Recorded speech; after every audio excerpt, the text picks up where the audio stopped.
Hello friends, very good evening to all of you. जो हमने last lecture के अंदर हमने जो देखा था थाइमस ग्लैंड, और कौन सी ग्लैंड के बारे में देखा था हमने, थाइमस ग्लैंड के बारे में देखा था, और आपकी पीनियल ग्लैंड के बारे में हमने देखा था।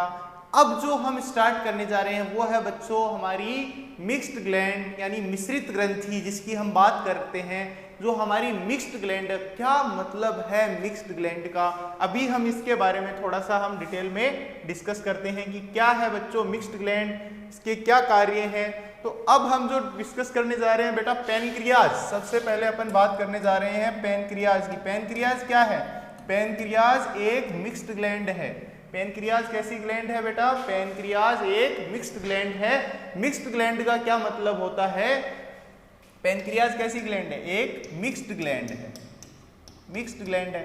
What is the meaning of mixed gland? Mixed gland का क्या मतलब होता है, यानी मिश्रित ग्रंथि इसको बोलते हैं। क्या मतलब होता है मिक्स्ड ग्लैंड का? क्योंकि इसके पास में बेटा दोनों पार्ट्स होंगे, एंडोक्राइन भी होगा और एक्सोक्राइन भी होगा। मतलब अंतःस्रावी भाग भी है और बाह्य स्रावी भाग भी है, यानी इसके दो नेचर होंगे बेटा। एक होगा इसमें कौन सा पोर्शन? Endocrine portion. और जो दूसरा होगा वो कैसा होगा?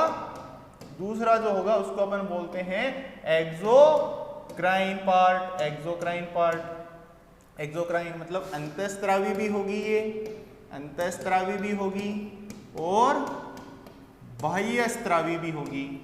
बाह्य स्रावी भी होगी, बाह्य स्रावी भी होगी, अंतःस्रावी भी होगी या बाह्य स्रावी भी होगी, दोनों नेचर होंगे। अंतःस्रावी का मतलब ये हार्मोन भी सीक्रेट करेगी। एंडोक्राइन ग्लैंड वो ग्लैंड होती हैं, अंतःस्रावी ग्रंथियां वह ग्रंथियां होती हैं बच्चों जो डक्टलेस होती हैं, जिनमें नलिका रहित ग्रंथियां कैसी होती हैं? एंडोक्राइन ग्लैंड्स होती हैं। ये अपना सीक्रेशन डायरेक्ट कहाँ करेगी? ब्लड यानी रक्त धारा के अंदर ये अपना स्त्रावण करती है। सीधा अपना जो स्त्रावण करती है वो कहाँ करती है? स्त्रावण करती है वो कहाँ करती है बेटा? रक्त के अंदर, यानी जो आपका ब्लड है रक्त धारा के अंदर ये अपना स्त्रावण करती है। रक्त धारा के अंदर ये क्या करती है?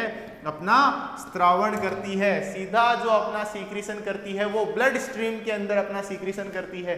नेक्स्ट जो ग्लैंड है ये अपना इसके अंदर क्या प्लेंट प्रेजेंट होंगी? डक्ट प्रेजेंट होंगी इसके अंदर, मतलब डक्ट प्रेजेंट होती है, डक्ट रहित नहीं होती। ये जो ग्रंथियां होती हैं बेटा ये डक्ट लेस होती हैं, डक्ट लेस होती हैं। ठीक है, ये अपन ने बहुत अच्छे से देखा था, इसमें डक्ट प्रेजेंट होती हैं, ये डक्ट लेस होती हैं। कौन? एंडोक्राइन और एक्सोक्राइन होती हैं ये, इनके अंदर डक्ट प्रेजेंट होती है, दोनों तरह का ये स्त्रावण करती है ये जो ग्लैंड होती है। अब इसका कुछ भाग कैसा होगा? अंतःस्रावण होगा, कुछ भाग एक्सोक्राइन होगा। जो पैनक्रियाज का एंडोक्राइन पार्ट है वो कितना परसेंट है? 1% भाग इसका कैसा है? एंडोक्राइन है, और बचा हुआ 99% भाग इसका एक्सोक्राइन है। 99% जो भाग है बच्चों वो कैसा है? एक्सोक्राइन है। मतलब ये डाइजेशन के अंदर काम आएगी, पैनक्रियाटिक जूस का सीक्रेशन करेगी। अब इसकी मैं बात करता हूं आपके पैनक्रियाज की। तो पैनक्रियाज कैसी ऐसी स्ट्रक्चर होती है कुछ इस तरीके से। ये मैं आपके सामने यहाँ पे कुछ ऐसी स्ट्रक्चर बनाने जा रहा हूँ। ये क्या है? ऐसे पैनक्रियाज की मैं स्ट्रक्चर ड्रॉ करने जा रहा हूँ। इसके अंदर क्या होते हैं बेटा? कुछ ऐसी ये आपकी पैनक्रियाटिक ग्लैंड है, ठीक है। ये ऐसे आपकी जो ग्लैंड होती है इसको हम क्या बोलते हैं? पैनक्रियाज है। अब इसके अंदर कुछ ऐसे सेल्स होती हैं कुछ इस तरीके से। दो तरह की सेल्स होती हैं, एक होती हैं एसिनर सेल्स, एक होती हैं आपकी कौन सी? एसिनर सेल्स होती हैं। कुछ तो इसके अंदर एसिनर सेल्स होती हैं और कुछ इसके अंदर क्या होती हैं? इसकी अगर मैं बात करता हूँ यहाँ पे कुछ आपकी होंगी इसके अंदर कैसी सेल्स? एसिनर सेल्स, और कुछ जो पार्ट होगा उसको अपन बोलते हैं आइसलेट्स ऑफ लैंगरहैंस। इसके दो रीजन होते हैं। कितने रीजन होते हैं बेटा? दो रीजन होते हैं। एक जो भाग होता है उसको हम बोलते हैं एसिनर सेल्स प्रेजेंट होती हैं। एक जो भाग होता है वो किससे मिलके बना होता है? आइसलेट्स ऑफ लैंगरहैंस, यानी islets of Langerhans, islets of islets of Langerhans से मिलके बना होता है, लैंगरहैंस से मिलके बना होता है। अब बच्चों जो इसका आइसलेट्स ऑफ लैंगरहैंस वाला भाग है, कुछ भाग होगा वो कैसा होगा आपका एक्सोक्राइन होगा, एक्सोक्राइन होगा, और कुछ भाग जो होगा वो कैसा होगा एंडोक्राइन होगा, एंडोक्राइन होगा। एंडोक्राइन वाला जो भाग है बेटा, एंडोक्राइन वाला जो भाग है वो कितना प्रतिशत है 1% है एंडोक्राइन भाग, और एक्सोक्राइन जो भाग है वो कितना प्रतिशत है 99% है। वो कितना प्रतिशत है 99% जो इसका भाग है वो कैसा है एक्सोक्राइन है। अरे भाई एक्सोक्राइन का मतलब पैनक्रियाटिक जूस सीक्रेट करेगी, और एंडोक्राइन का मतलब क्या है, एंडोक्राइन का मतलब हार्मोन सीक्रेट करेगी। कौन से हार्मोन, 2 तरह के हार्मोन सीक्रेट करती है, glucagon, glucagon and insulin, insulin. अब बच्चों हम इसके बारे में पढ़ते हैं कि इसमें कौन कौन सी सेल्स होती है, एंडोक्राइन वाला भाग कैसा होता है। इसमें एंडोक्राइन भाग में कितने तरह की सेल्स होती हैं, 3 टाइप्स की सेल्स होती हैं, अल्फा सेल, बीटा सेल और gamma cell, alpha beta and gamma. तो ये 3 तरह की जो सेल्स होती हैं इन सब के बारे में अपन अभी डिस्कस करते हैं। तो इससे पहले अपन देखते हैं कि ये जो आपको संरचना दिखाई दे रही है बच्चों, ये जो आपको स्ट्रक्चर दिखाई दे रही है, ये आपको स्ट्रक्चर दिखाई दे रही है किसकी, पैनक्रियाज की। पैनक्रियाज के 2 पार्ट्स होते हैं, एक होता है अंतःस्रावी, एक होता है बाह्यस्रावी। अंतःस्रावी जो भाग होता है वो आइसलेट्स ऑफ लैंगरहैंस बोलते हैं, इसको हम क्या बोलते हैं आइसलेट्स ऑफ लैंगरहैंस। ये जो पैनक्रियाज हैं डेल्टा सेल्स हैं जो सोमेटोस्टेटिन का सीक्रेशन करती हैं, कुछ एप सेल्स हैं जो पैनक्रियाटिक पॉलीपेप्टाइड्स का सिंथेसिस करती हैं।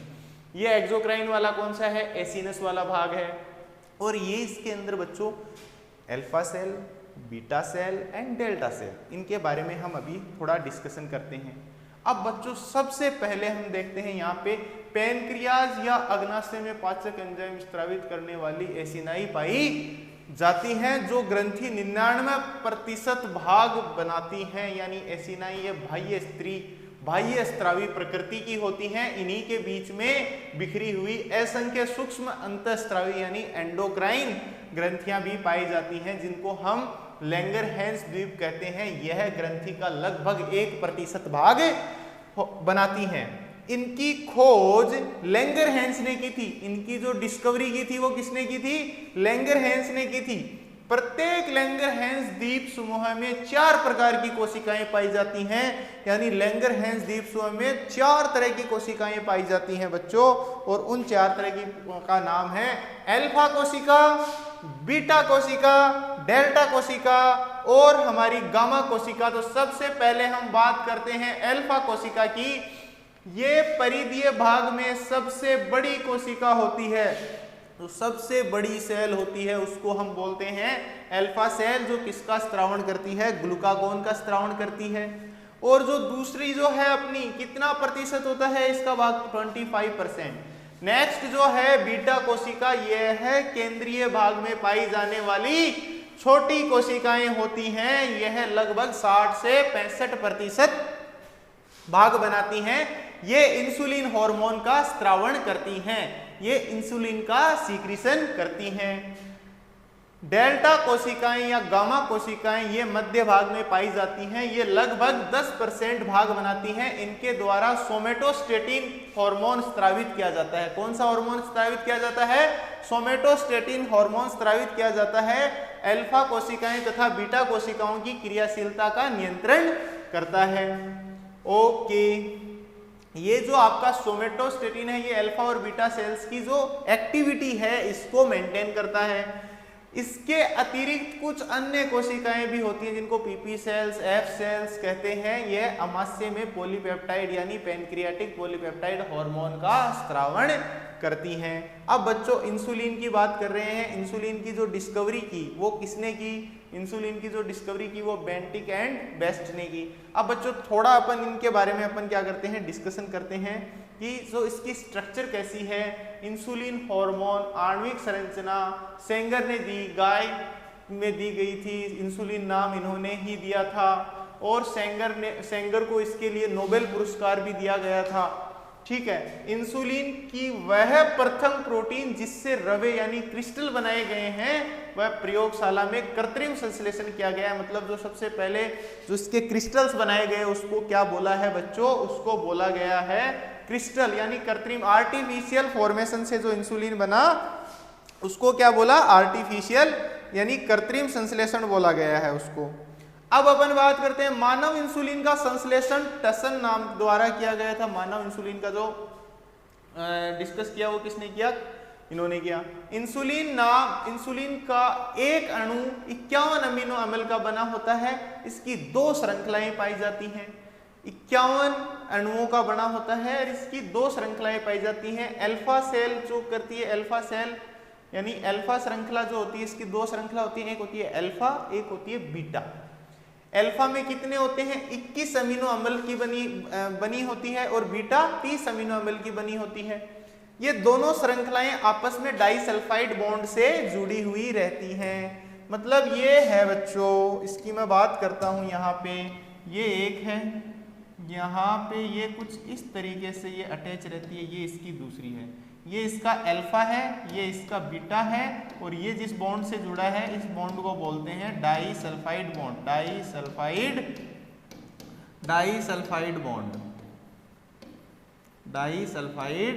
बॉन्ड, इसको हम क्या बोलते हैं, डाइसल्फाइड बॉन्ड बोलते हैं।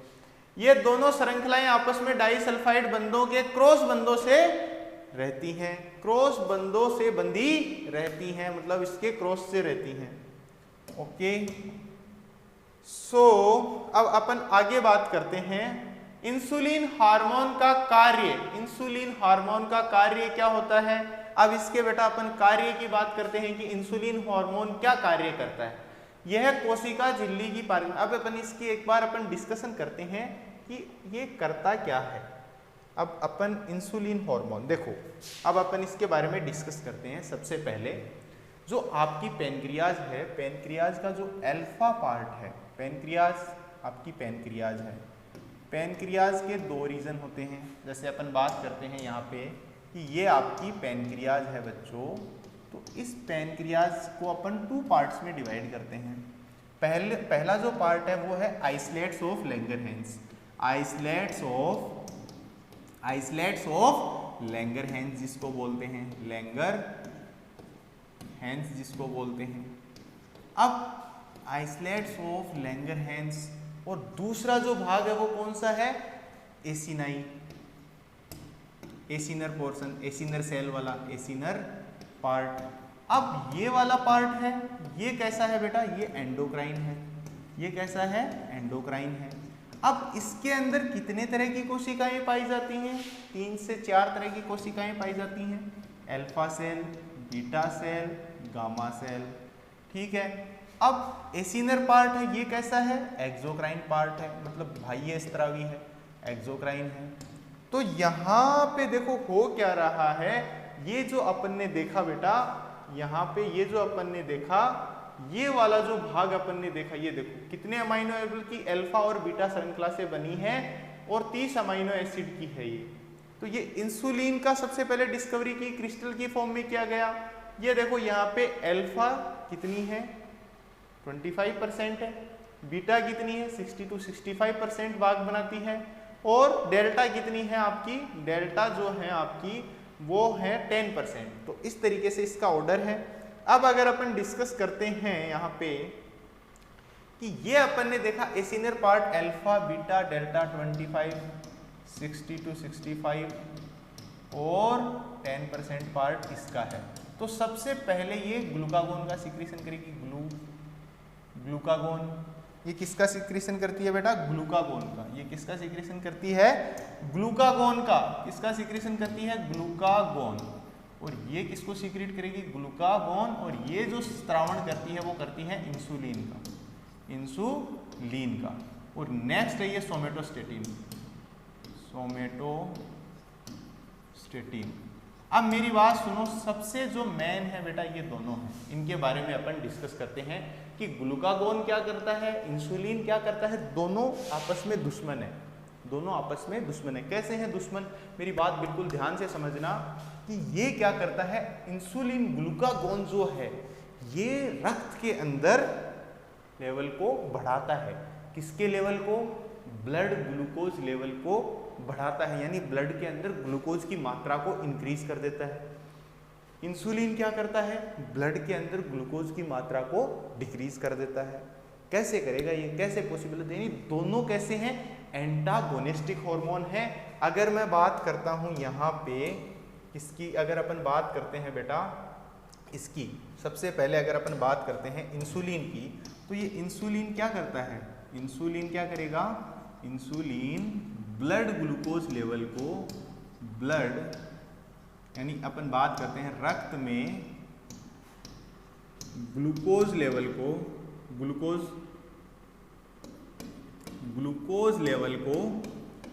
लेवल को कम करता है, कम कैसे करेगा भाई? ये कम कैसे करेगा? या तो जो आपका रक्त में ग्लूकोज है, ग्लूकोज को कहाँ भेज देगा? ये सेल्स के पास में ग्लूकोज को, या तो ये किस में कन्वर्ट कर देगा? ग्लाइकोजन में कन्वर्ट कर देगा। क्या कर देगा? ग्लाइकोजन में कन्वर्ट कर देगा, यानी ग्लाइकोजेनेसिस करवा देगा। ग्लाइकोजेनेसिस यानी ग्लाइकोजन का सिंथेसिस करवा देगा। ग्लाइकोजन क्या है? हमारा स्टोर्ड फूड है। फैट के लिए ये क्या करवा देगा? लिपोजेनेसिस करवा देगा। तो इस तरीके से ये क्या करता है? ब्लड में ग्लूकोज के लेवल को कम करता है। और पर्टिकुलर यानी glucose, insulin hates glucose, and उसको हम कैसे याद कर सकते हैं? Glucagon, glucagon loves glucose. और ये क्या करेगा? ग्लूकोज के लेवल को, स्तर को बढ़ा देगा। ग्लूकागोन इसके विपरीत कार्य करता है। ग्लूकागोन बच्चों क्या करेगा? ग्लूकागोन जो है आपका, ये क्या करता है? ग्लूकागोन रक्त में ग्लूकोज लेवल को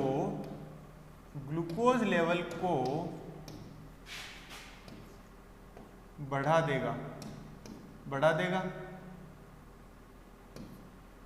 देता है। ठीक है, ये क्या करता है? रक्त में ग्लूकोज लेवल को कैसे बढ़ाएगा? ग्लूकोनियोजेनेसिस करवाएगा। ग्लूकोनियोजेनेसिस करवाएगा। ग्लूकोनियोजेनेसिस क्या होता है? नॉन कार्बोहाइड्रेट यानी अमाइनो एसिड से ग्लूकोज का बनना। और बच्चों क्या करवाएगा? ये ग्लाइकोजिनोलाइसिस, यानी ग्लाइकोजिनोलाइसिस का क्या मतलब है? ग्लाइकोजिनोलाइसिस का मतलब है कि ये जो ग्लाइकोजन है, ग्लाइकोजन को ब्रेक करेगा। ग्लाइकोजन को ब्रेक करके किस में कन्वर्ट करता है? ग्लूकोज में कन्वर्ट करता है। अब जैसे ही ये प्रोसेस कहाँ होता है? लीवर के अंदर होते हैं ये दोनों ही प्रोसेस। ग्लाइकोजेनेसिस भी लीवर में होता है। ये भी क्या करेगा? ग्लाइकोजन को क्या कर देगा? बढ़ा देगा। ठीक है, ये क्या करेगा? ग्लूकोज के लेवल को बढ़ा देगा। सेल के अंदर ग्लूकोज के लेवल को बढ़ाता है और ये सेल के अंदर ग्लूकोज के लेवल को कम करता है। ग्लूकोज के लेवल को कम करता है और ये ग्लूकोज के लेवल को क्या करता है? बढ़ा देता है। तो अपन क्या बोल सकते हैं कि दोनों जो हार्मोन हैं, बोथ यानी ग्लूकागोन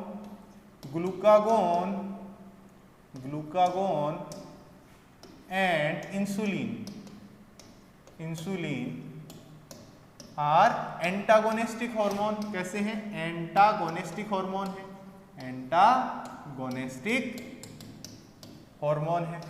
एंटागोनिस्टिक हार्मोन है। ठीक है, ग्लूकागोन और इंसुलिन कैसे हार्मोन है? दोनों आपस में एंटागोनिस्टिक, मतलब एक दूसरे के विपरीत हार्मोन्स हैं। दोनों के दोनों कैसे हैं? Glucagon and insulin are the antagonistic hormone.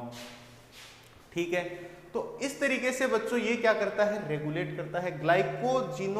Gluconeogenesis, gluconeogenesis क्या होता है? नॉन कार्बोहाइड्रेट सोर्स से यानी अमाइनो एसिड से ग्लूकोज बना के इसको बढ़ा देना। अब मेरी बात ध्यान से सुनना, ये इस तरीके से सेल के अंदर अपने प्रोसेस को रेगुलेट करता है। अगर मैं बोल देता हूं कि क्या होगा, अब मेरी बात ध्यान से सुनना बच्चों, अगर क्या होगा कि ग्लूकोज का बनना यानी इंसुलिन ने वर्क करना बंद कर दिया, अगर इंसुलिन का फॉर्मेशन बंद हो जाता है यानी इंसुलिन ब्लॉक हो जाता है, तो क्या होगा? जो आपका ब्लड है, इंसुलिन ब्लॉक हो गया या इंसुलिन ने अपना कार्य करना बंद कर दिया, तो ब्लड के अंदर क्या होगा, यानी आपके रक्त के अंदर क्या होगा, ब्लड के अंदर सीधी सी बात है ग्लूकोज का जो लेवल होगा, glucose level will increase, glucose level क्या हो जाएगा, बढ़ जाएगा, ग्लूकोज लेवल बढ़ जाएगा। ऐसी जो डिजीज होती है उसको हम क्या बोलते हैं, ड्यू टू डेफिशिएंसी से जो डिजीज होती है, मतलब इसके अभाव से जो रोग होता है, इसके अभाव से जो रोग होता है उसको अपन बोलते हैं डायबिटीज मेलिटस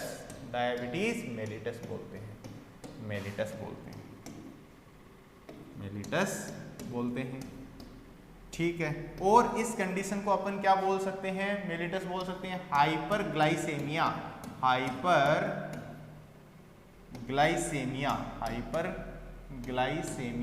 क्या मतलब होता है हाइपरग्लाइसेमिया का, blood glucose level will rise up, blood में ग्लूकोज का लेवल बढ़ जाएगा। मतलब इसने सिस्टम बंद किया, आप खाना खाते हो और साथ में कौन है, ग्लूकागोन लगा हुआ है बेटा, ग्लूकागोन साथ में अपना कार्य करने में लगा हुआ है, तो ग्लूकागोन राइज कर देगा ब्लड के अंदर ग्लूकोज के लेवल को। तो ये जो डिजीज होगी इसको अपन क्या बोलते हैं, डायबिटीज मेलिटस। सो फिर क्या किया जाता है उस पेशेंट के साथ, उस पेशेंट को ग्लूकोज दिया जाता है बाहर से, क्या दिया जाता है, इंसुलिन का इंजेक्शन दिया जाता है।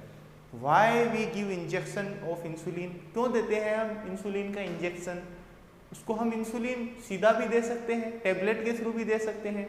इंसुलिन इज ए प्रोटीन, कितने अमाइनो एसिड का, 51, 21 प्लस 30, अल्फा चेन कितने की है, 21 की, एंड बीटा चेन 30 की है, तो 51 अमाइनो एसिड की जो चेन है, अमाइनो एसिड मतलब प्रोटीन, और फैट, तो प्रोटीन का तो डाइजेशन हो जाएगा फैट के अंदर, तो वो इफेक्ट कैसे करेगा, protein will digest inside the stomach के अंदर प्रोटीन का डाइजेस्ट हो जाएगा। सो वी गिव इंसुलिन जो है हम फिर उसको इंट्रावीनसली वाया इंजेक्शन देते हैं, और उसकी बॉडी में इंजेक्शन के थ्रू उसको चढ़ाया जाता है, किसको, इंसुलिन को, ताकि इंसुलिन फिर क्या करेगा, ब्लड में चला गया सर, उससे क्या हुआ, इंसुलिन हेट्स ग्लूकोज, आपने खाना खाया, खाना एब्जॉर्ब हुआ कहाँ पे, इंटेस्टाइन के अंदर, ब्लड में गया, अब ब्लड में जाने के बाद में जो आपका ग्लूकोज है बेटा वो प्लाज्मा मेम्ब्रेन को क्रॉस नहीं कर सकता, because plasma membrane is hydrophobic and glucose is a polar molecule, एक चार्ज मॉलिक्यूल है, उसमें से तो उसको कोई न कोई कैरियर चाहिए, तो कैरियर कौन होगा, अपन ने प्लाज्मा मेम्ब्रेन पढ़ा है, प्लाज्मा मेम्ब्रेन के ऊपर बहुत सारे ट्रांसपोर्टर्स प्रेजेंट होते हैं, उन ट्रांसपोर्टर्स का नाम क्या होता है, ग्लूट, यानी उसके ऊपर ग्लूट का नंबर बढ़ा देगा, जैसे जैसे ग्लूट के नंबर बढ़ेंगे तो जो आपका इंसुलिन, जो ग्लूकोज है वो अपनी सेल्स के पास चला जाएगा, एक्स्ट्रा बचेगा उसको ग्लाइकोजेनेसिस के थ्रू वो किस में कन्वर्ट कर देगा, ग्लाइकोजन के अंदर कन्वर्ट कर देगा। तो इस तरीके से इंसुलिन अपना वर्क करता है। अगर इंसुलिन ने अपना कार्य बंद कर दिया, इंसुलिन ने अपना वर्किंग बंद कर दिया तो क्या होगा, इंसुलिन ने अपना वर्किंग बंद कर दिया तो इंसुलिन ग्लूकोज का लेवल बढ़ जाएगा, ग्लाइकोसूरिया जो यूरिन है फिर वो जो आपका ग्लूकोज है वो यूरिन के थ्रू बाहर निकलेगा, और ऐसा ही होगा। और भूख, खाना खा चुके हो, डाइजेस्ट हो चुका है, ब्लड में पहुंच चुका है, बट सेल्स तक नहीं पहुंचा, वो ब्लड में सर्कुलेट करेगा क्योंकि इंसुलिन ही नहीं है, इंसुलिन हेट्स ग्लूकोज, मैं यही बात बार बार बोल रहा हूँ, इंसुलिन ही नहीं है, तो इंसुलिन होता तो ब्लड के अंदर जो ग्लूकोज है उसको पर्टिकुलर सेल्स तक भेजता, अब ग्लूकोज ही नहीं है तो किसको भेजेगा, अब ग्लूकोज नहीं है, वो आपका इंसुलिन ही नहीं है तो कैसे भेज सकता है, तो इसलिए पॉसिबल नहीं है। तो ये चीज हम बिल्कुल अच्छे से याद रखेंगे। ओके, अब अपन बेटा देखो यही ये बात बोल रहा है, इंसुलिन की अगर हम बात करते हैं, इंसुलिन की अगर हम बात करते हैं कि इंसुलिन शुद्ध रूप से सर्वप्रथम ये साइंटिस्ट ने डिस्कवर किया, बेंटिंग एंड वेस्ट ने, और इसके बाद में इसकी ये 2 यूनिट्स होती हैं, ये सब हमने देख लिया था। अब हमें क्या देखना है बेटा, इंसुलिन के बारे में दे रखा है, इंसुलिन ये रहा, इंसुलिन का अल्प स्रावण यानी हाइपोसीक्रेशन ऑफ इंसुलिन से क्या होता है, रक्त संचारण में ग्लूकोज का उपयोग नहीं कर पाती, अंतः रुधिर के अंदर ग्लूकोज की मात्रा बढ़ जाती है। रुधिर के अंदर ग्लूकोज की मात्रा बढ़ने से मधुमेह या डायबिटीज मेलिटस नामक रोग हो जाता है। इस रोग में रक्त में ग्लूकोज की सांद्रता सामान्य से अधिक हो जाती है, वर्ल्ड डायबिटीज डे है वो 14 नवंबर को मनाया जाता है। ग्लूकोज की अधिक मात्रा रुधिर में उपस्थित से ग्लूकोज मूत्र द्वारा उत्सर्जित होने लगता है और उसको हम ग्लाइकोसूरिया बोलते हैं। इस अवस्था में ग्लूकोज की मात्रा 180 मिलीग्राम पर डीएल रुधिर तक बढ़ जाती है। अब इस अवस्था में मूत्र में जल की मात्रा बढ़ जाने से बहुमूत्रता या अवस्था बनी रहती है, जिसको अपन पोलीयूरिया बोलते हैं, यानी यूरिन ज्यादा लगता है। और पोलीडिप्सिया एक कंडीशन है जिसके अंदर क्या होता है कि जो ऊर्जा की कमी के कारण ये रोगी भूख अधिक लगती है, इसको एनर्जी नहीं मिलती, तो इसको अपन पोलीडिप्सिया बोलते हैं। भूख ठीक है, ऊर्जा की कमी। तो वसीय उत्तकों के अंदर वसा यानी ये आपका वही लिपोलाइसिस करवाएगा, कीटोन बॉडीज बढ़ने लग जाएंगे क्योंकि फैट का डिग्रेडेशन होगा। तो फैट जो डिग्रेड होता है वो कीटोन बॉडीज में टूटेगा। कीटोन बॉडीज के बढ़ने के कारण क्या होगा, वो एक डिजीज कॉज करता है, कीटोडायोसिस यानी हाइड्रोजेशन यानी हाइपरग्लाइसेमिया में संयुक्त प्रभाव के रोगी को डायबिटीज कोमा हो जाता है। इसमें ये रोगी की मृत्यु भी हो सकती है। डायबिटीज मेलिटस के रोगी को इंसुलिन के इंजेक्शन दिए जाते हैं। मुख द्वारा दिया गया इंसुलिन प्रभावी नहीं होता क्योंकि इसका आहार नाल में प्रोटीन के समान पाचन हो जाता है। ठीक है, ये आपकी कुछ प्रोटीन इंजेक्शंस हैं। इंसुलिन शॉक हो गया। नेक्स्ट जो अपना हार्मोन है ग्लूकागोन है, इसकी जो डिस्कवरी की किम्बाल एंड मुरलिन ने की थी। हाइपरग्लाइसेमिया रक्त में हाइपरग्लाइसेमिया का रक्त हो जाता है, मतलब यहाँ पे क्या हो जाता है, हाइपरग्लाइसेमिक जो आपका रक्त है वो हो जाएगा। यह 29 अमीनो अम्ल की एक पॉलीपेप्टाइड श्रृंखला बना जाता है। यह है हार्मोन इंसुलिन में। ये क्या करता है, इसमें भी हाइपरग्लाइसेमिया, दोनों में हाइपरग्लाइसेमिया। अरे भाई दोनों का कार्य विपरीत है, वो कम करता है, अब वो चला गया तो भी ग्लूकोज का लेवल तो बढ़ा ही रहेगा, ना। तो यहाँ पे क्या होता है, हाइपरग्लाइसेमिया होता है। ग्लूकागोन एक हाइपरग्लाइसेमिक रक्त करता है। यह क्या करता है, 29 अमीनो अम्ल को एक पॉलीपेप्टाइड श्रृंखला बना जाता है। इस हार्मोन इंसुलिन के विपरीत कार्य करता है। इसका स्त्रावण जब होता है ये शर्करा का स्तर घटने लगता है। ग्लूकागोन हार्मोन रक्त में ग्लूकोज की मात्रा को बढ़ाता है। ये हमने अभी देखा ही था, बिल्कुल अच्छे से डिस्कस किया था। यह हार्मोन यकृत में ग्लूकोनियोजेनेसिस को प्रेरित करता है, जिससे ग्लूकोज की मात्रा बढ़ जाती है। यानी ग्लूकोनियोजेनेसिस यानी नॉन कार्बोहाइड्रेट सोर्स से ग्लूकोज का बनना। वसीय ऊतकों में लिपोलाइसिस को प्रेरित करता है। ग्लाइकोजन का विखंडन करके यकृत में ग्लूकोज बनाने अर्थात ग्लाइकोजिनोलाइसिस को प्रेरित करता है और ये नेगेटिव फीडबैक करता है PPP. Thank you very much बच्चों। आज की क्लास में हम इतना ही पढ़ेंगे। जो नेक्स्ट हमारी ग्लैंड्स बची हैं, जो हमारी लैंगिक ग्रंथियां बची हैं, उनके बारे में हम अगली क्लास के अंदर डिस्कशन करेंगे। Thank you very much.